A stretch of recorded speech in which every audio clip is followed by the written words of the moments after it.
Yes, mjambo tena kwenu nyote wandugu wapendwa watazamaji na wasikilizaji wa Kwetu TV.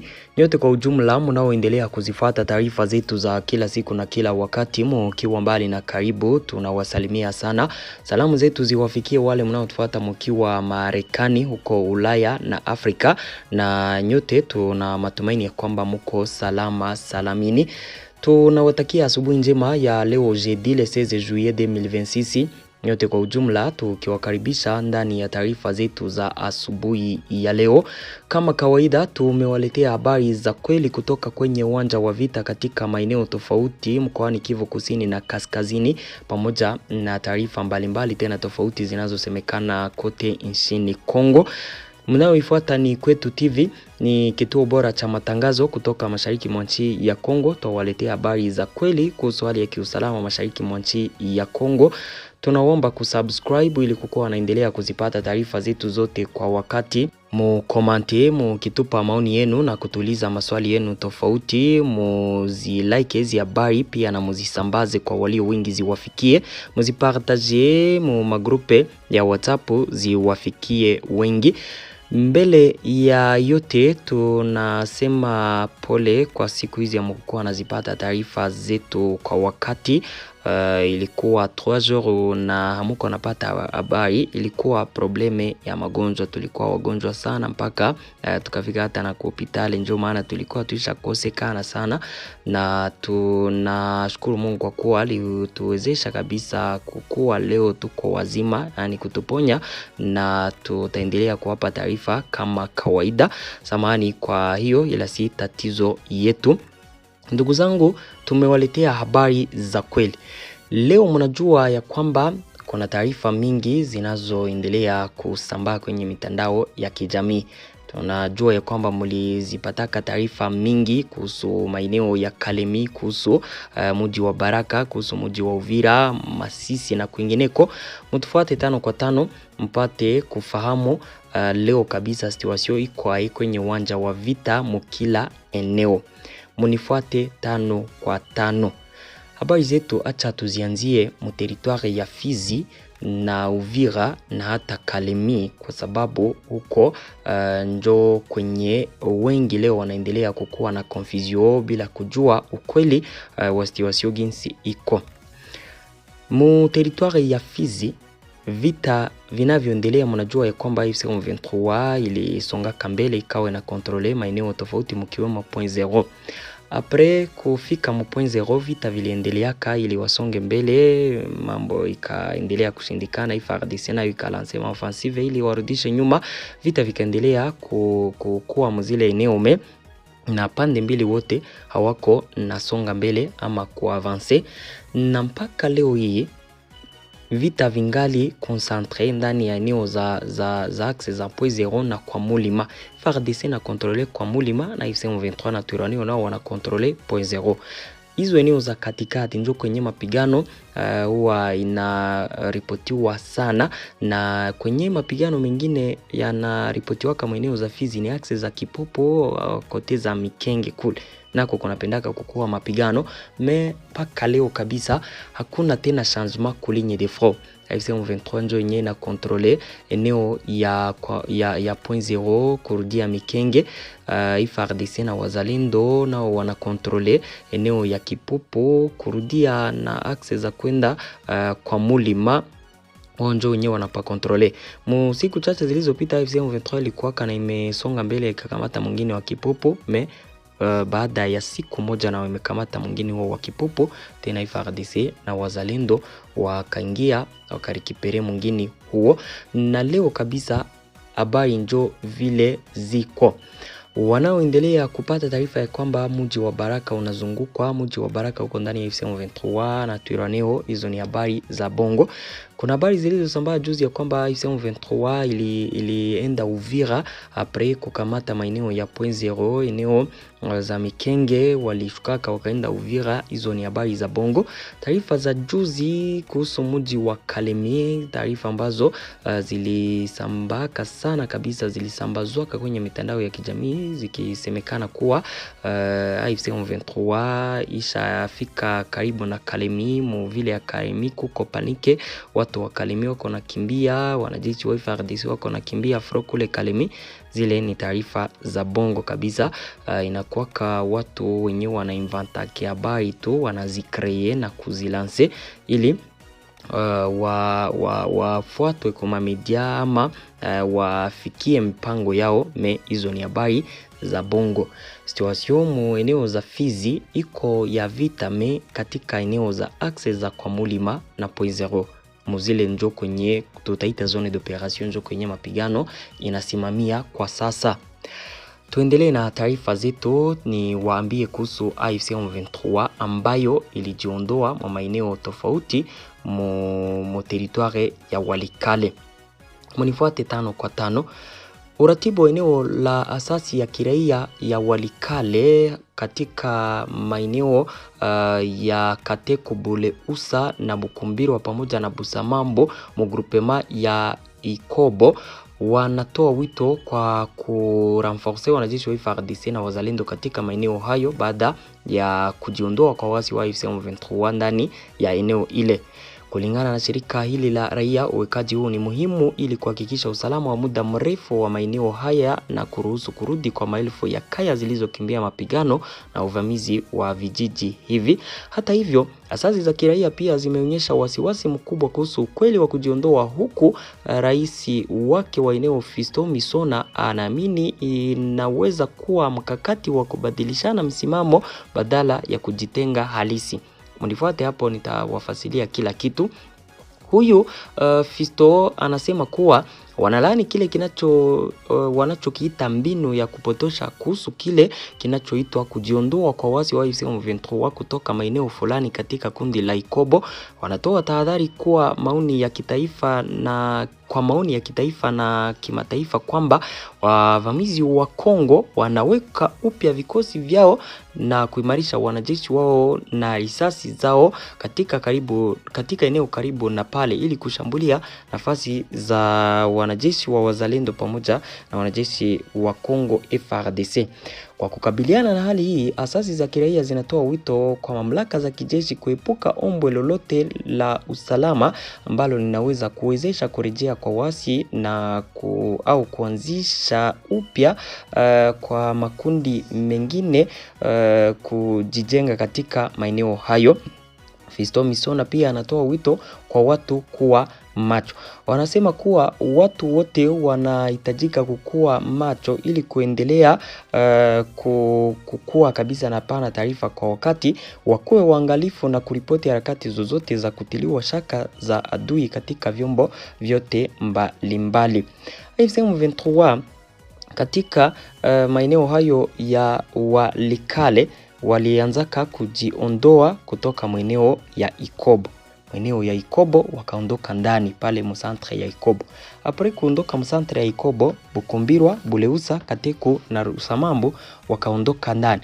Ila wakati waliondoka kama zile eneo, AFC M23 ikawa kuko eneo za karibu na pale kwenye wako na jirenforcer sana, na ndio maana yule Fisto Misona haya akasema kuwa kuna mpango wa AFC M23 wa kuzishambulia ngome za FARDC na wazalendo kupitia kujiondoa kwao. Hapo wako na jinstale mwingine eneo karibu na pale ambapo iko kama kuzubarisha kwa sababu hayo yote ya kujiondoa maeneo zenye wako ndani ilikuwa kutokana na makubaliano ya amani na makubaliano ya Swisse kati yao na gouvernement ya Kongo walio ya sign.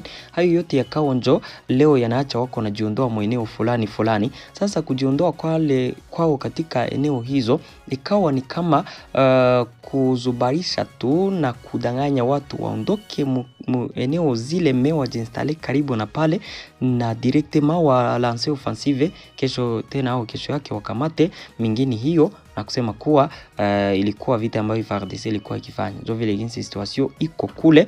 M23 ilitokaka pale kajinstale karibu na pale, na kwenye waisha toka wanapenda wanajeshi wa FARDC wakamate pale. Hao ni wakaji ambao wanatoa wito kwa jeshi la Kongo wakamate pale, na pia kuhakikisha kuwa wanajeshi wale wa M23 ambao wako installe karibu na pale wanatoka, kwa sababu kujiondoa kwao kabisa ni udanganyifu leo wangali wanakontrole eneo zinazo patikana karibu na hapo, na mpango wao ni kulancer directement offensive kwa wanajeshi wa jeshi la Kongo na wazalendo. Donc leo pale kuko riski ya kuwa wanajeshi wa FARDC na wazalendo watakapoingia directement M23 itawatake ikamate tena eneo hizo vikiwezekana, komsa iseme kwa Etats-Unis d'Amerique na wapatanishi kuwa walikuwa wakipigana na ataki za FARDC na wazalendo.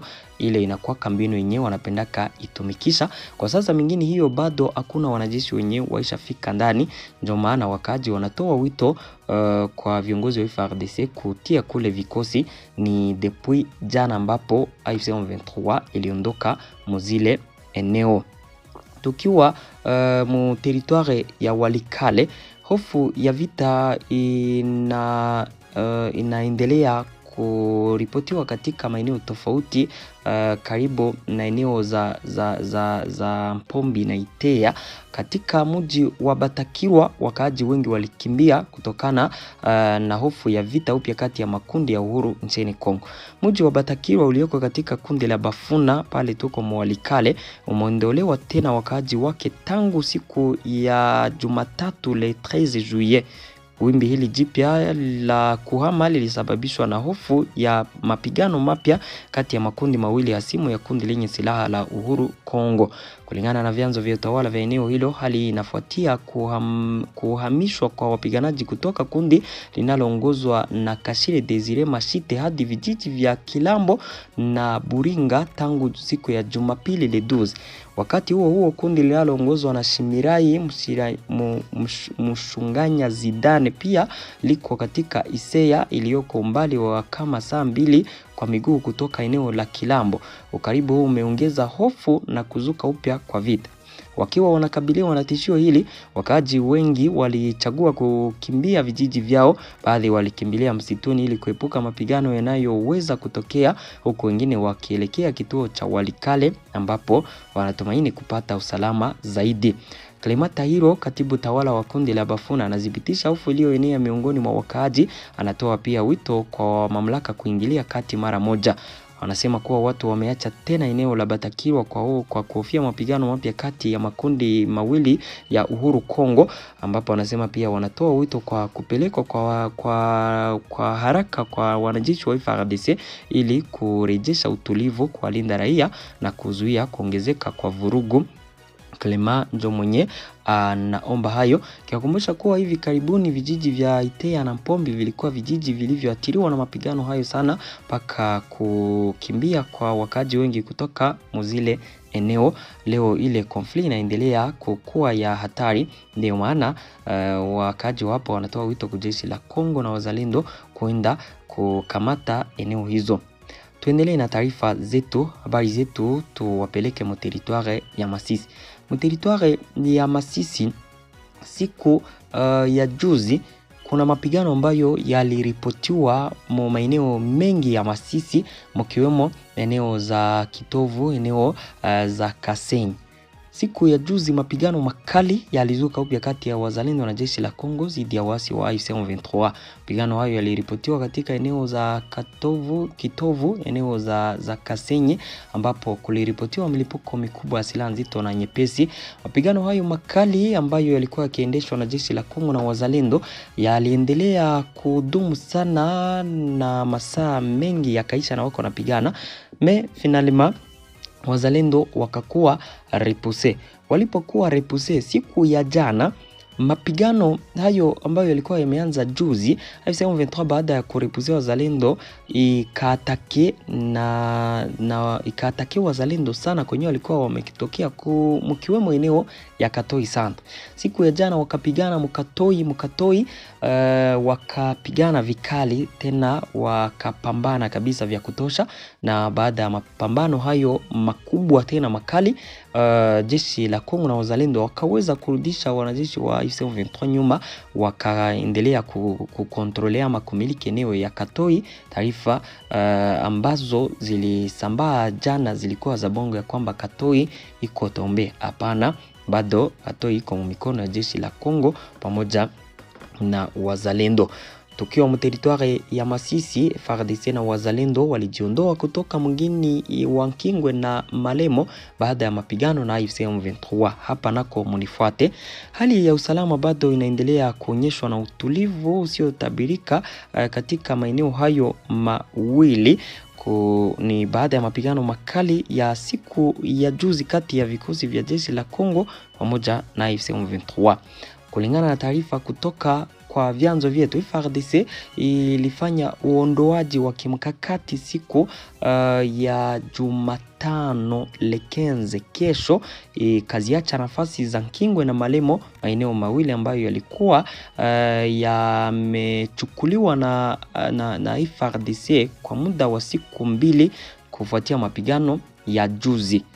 Yani hapa nadhani kwamba mliko nafuata 5 kwa 5, si juzi, ni juzi yake le 12 FARDC ili avansa ikakamata maeneo hayo mawili.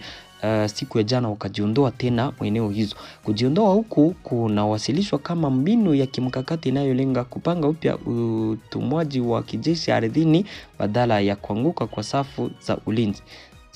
Licha ya utulivu unaoonekana, vyanzo vya usalama vinasisitiza kwamba hali bado ni tete sana, huko kila pande zikibaki macho.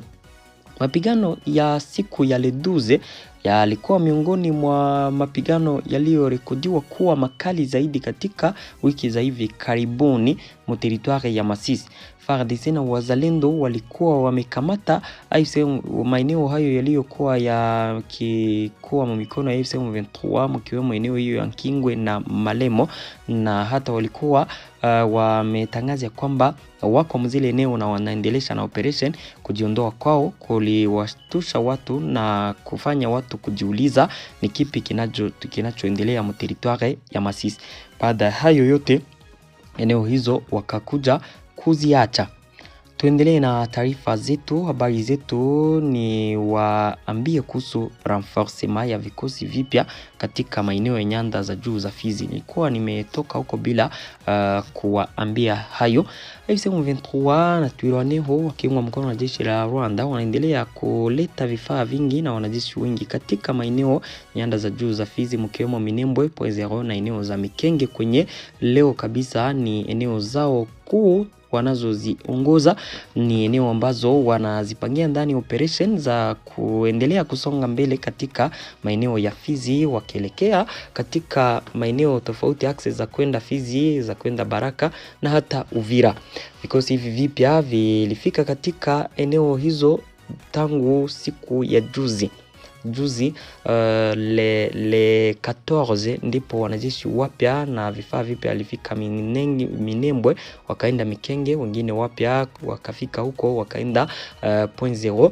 Hao wanajeshi wote wanaendelea kuingia katika maeneo hayo milima ya Fizi ili kuendelea kupambana na jeshi la Kongo na wazalendo, wakiwa wanataka wasonge mbele. Objective yao ni kusonga mbele, waendelee kuzikamata eneo tofauti na kubalkanize pei ya Kongo kote ambayo zitakuwa wamekamata. Ndio mpango ambayo wanao huko, na ndio maana wanaendelea kuongeza vikosi na vifaa vipya katika maeneo ya vita huko Mho Plateau de Fizi. Situation njo vile jinsi iko mu eneo hizo, AFC M23 iko najiandaa ili kuendelea kusonga mbele katika eneo hizo. Territoire ya Masisi situation njo ile mwalikale, nadhani kwamba nimeambia jinsi situation iko.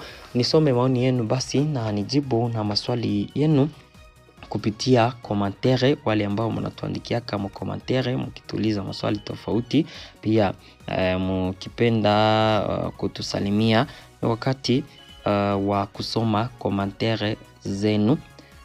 Naona anaitwa Fisto alisema asante sana bwana mtangazaji, merci beaucoup, asante kabisa, nami nashukuru.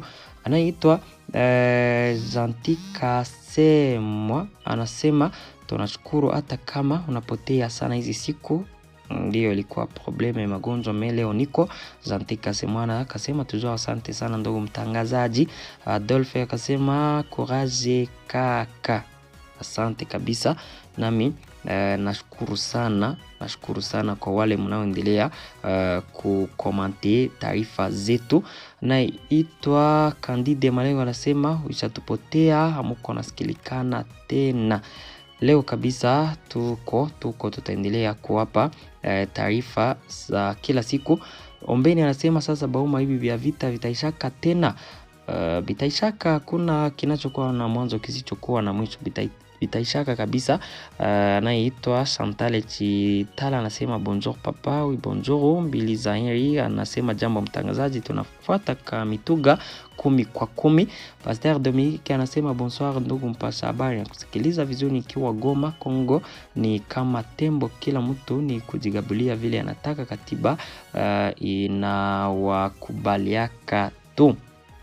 Huyu anasema Bauma, naona unaikala na kaniki foto na kaniki wa wapi? Unasema kaniki wa nani, wa Twiraneho? Hapana, huyo si mimi kabisa. Mimi nadhani kwamba picha yangu mnaionaka hapo chini pembeni, huyo si mimi.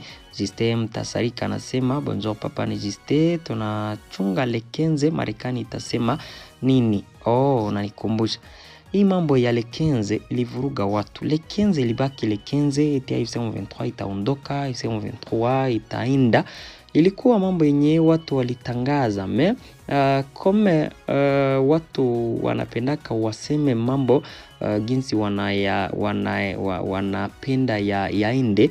Haiko kusema ilikuwa Lekenze. Marekani isemaka kwamba haiko kusema haiko kupanaka date. Isemaka kwamba mwezi wa 7 njo wanajeshi wa Rwanda wataanza kuondoka mpei ya Kongo.